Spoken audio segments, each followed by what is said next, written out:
What is up, everyone? Welcome back to Eric's house. Today, we're going back to 2013 for Elysium, or actually we're going forward to 2154, where two classes of people exist. You have the very wealthy who live on a pristine man-made space station called Elysium, and then you have the rest of us down here on the crap Earth. But we're going to try to get up there when we can, sending up illegal spaceships, trying to get to Elysium. And one of the main reasons that people want to get to Elysium is because they have healing stations pretty much in every household on every corner. More on that later.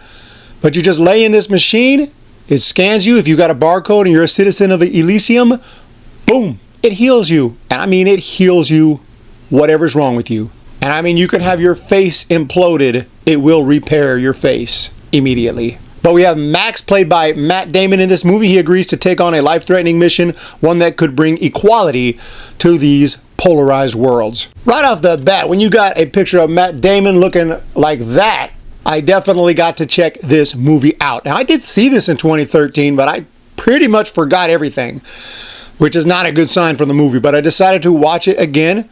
Picked up the DVD at the thrift store. It's definitely a crazy movie. It's definitely a movie that's not boring. It's pretty interesting. It does have that social commentary, which I didn't totally pick up on for the first 30 minutes to an hour. I was just enjoying the movie, but at some point you kind of realize, oh, this is a commentary on immigration, stuff like that. But you don't have to think about that, even though you kind of can connect the dots on that.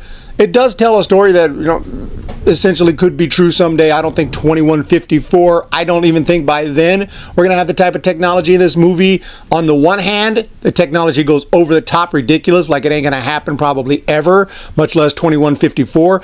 On the other hand, there's other technology that seems a little behind. Like, we have stuff better than that today. Some of the robots and the way they talk.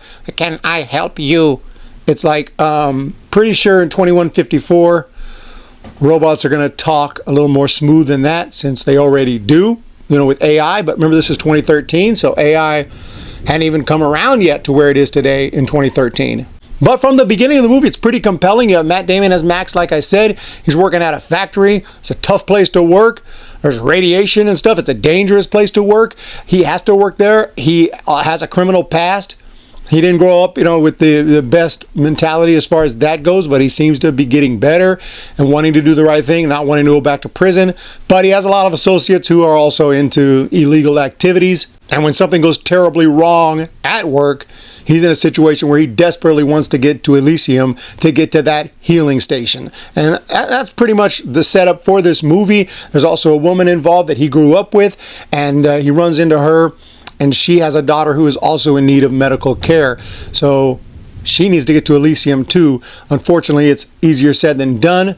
And the only way Max can get there, well, he's got to become a full-on cyborg and do some crazy stuff. And that's where the movie just goes nuts. But it's a fun watch. I mean, watching Matt Damon go through this, and he's a great actor. He does a fantastic job. There's also some other fantastic actors in this movie who are excellent. Diego Luna is in this movie, and he's fantastic.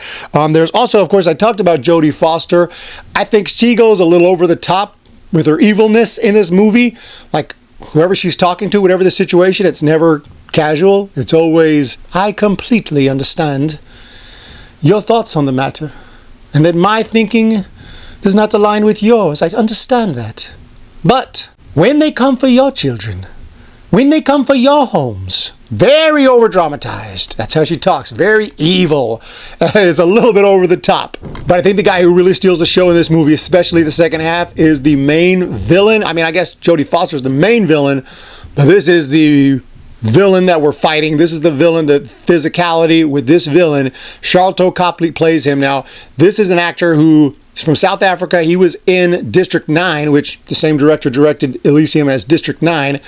District 9 is a much better movie, in my opinion. That's a movie I'll also have to review. It's just an amazing alien invasion movie. Just beautifully done movie, beginning to end. I love that movie. This one's a little bit more over the top, a little less believable, a little less emotional impact, just not quite there, but the similarities are there. But this actor plays a completely different role. Obviously, he's the titular character in District 9, and he's kind of a character we can follow and root for to some extent. In this movie, he's the straight piece of shit villain. He's not a good guy. He is fantastic. He is actually funny in this movie, and he's just a great villain. So a lot of movies fall short on the villain.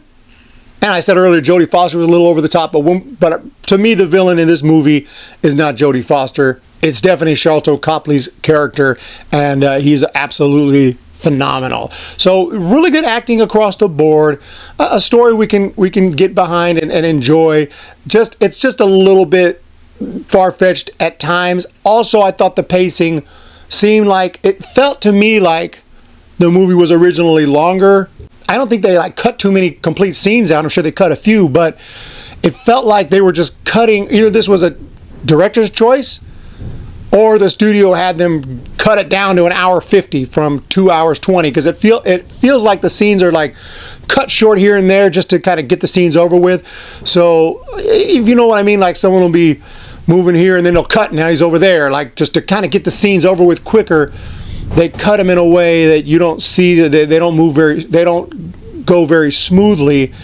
They just kind of let's hurry, get this scene over with, get to the next scene. It feels like they're trying to save time and get that total runtime down. Just something I noticed, and it felt like it kind of moved fast. But overall, the movie didn't feel too long. It was 1:50. I think it could have been a couple hours. It wouldn't have been a big deal, and they didn't really have to do that. I didn't think it really fit the movie that well. I don't know if that was a director's choice, if he wanted to do it that way, or if the studio mandated that they shorten the movie. I kind of think that's what happened. The healing machines on every corner is just kind of ridiculous. I don't care if it's 2154. That's not that. It is far in the future, and the world's going to be totally different. We won't even recognize the world in 2154 if we could see it. That said, they're not going to have healing machines that you just lay in and they instantly heal you no matter what you have. They just scan you, find the problem, and fix you. And I'm just not talking about a cancer. I'm not just talking about a disease. I mean, physically, your fingers could be all jacked up and ripped off, and your face ripped in 100 pieces and blood everywhere, and you're essentially just dead, and it will fix you immediately. So I thought that was just a little too much to believe. Even more so, it's difficult to believe they'd have it on every corner in every single household. Every household needs one. Just in case your face gets smashed in, you just jump in the machine, I guess. And if they're that common on Elysium, they don't exist at all on Earth. Earth really got the short end of the stick in this movie. There was a girl in the hospital, we're not Elysium, we can't help her, we can't do much for her. What? There's not one healing machine in the entirety of the planet Earth, but they also do have the technology to create spaceships to fly to Elysium without a problem. So, I mean, it's just interesting that they have some insane technology. They were able to make Matt Damon into a cyborg, but they don't have no healing machines. That's just, I guess the movie had to happen, but there's just some dumb stuff in the movie for sure. It's not the smartest, most intelligent movie. The motivations for Matt Damon wanting to go up to Elysium is simply because he's sick and he wants to get healed, which understandable, but it's not the strongest, motivation and emotionally for the viewer. It's just on for the ride for this one, and on for some action. It's got some great action set pieces, and it's got some really fun scenes for sure, and it's a fun movie. It's a fun movie. When people say dumb fun, turn off your brain, most of the time when they say that, I'm like, no, that movie's too stupid. I can't turn off my brain that much. That movie's idiotic. This movie is what I would think about if I think of something that's kind of dumb, but you could still enjoy it. Don't overthink it, right? And that would be this movie. And also, it does take place in 2154. We don't know what they're going to have. So you can turn on your imagination and just say, hey, this is what the world will be like. Now, I highly doubt that. I don't know what the world will look like. I don't think it's this. But hey, it's a movie. And on 2154, people are going to watch this movie and be like, oh my God, they just like how we watched Back to the Future 2 in 2015. We're like, well, they were way off. But at the end of the day, I think that Elysium is good. I don't think it's great, personally. I would say good, not great. Good time. Check it out. Elysium. It's got Matt Damon, okay? How can it be bad? Matt Damon, and again, the villain in this one, he's the one that bumps it to a good, not great. Sharlto Copley, absolutely phenomenal in this movie, hilarious in this movie, and overall, very fun watch, and I'd say good, not great. But let me know what you guys think in the comment section. There's also some Spanish in this movie. Matt Damon speaks Spanish a little bit. Honestly, the accent's not perfect, and even as a little kid, it's not perfect. So I'm thinking maybe that little kid didn't speak Spanish from birth. He got adopted and learned Spanish when he was already like 9, 10 years old. So maybe that would make sense why he has a little accent. So I think. I didn't really pick that up if he had spoken it from birth or he just started learning it when he got adopted. So anyway, I give that a pass. But some of the Spanish in here is not the best. But Jodie Foster does speak French and sounds completely fluent. Have a great day, y'all. Hit that thumbs up, hit that subscribe button. Hope you guys enjoyed the video, and we'll talk to you in the next one.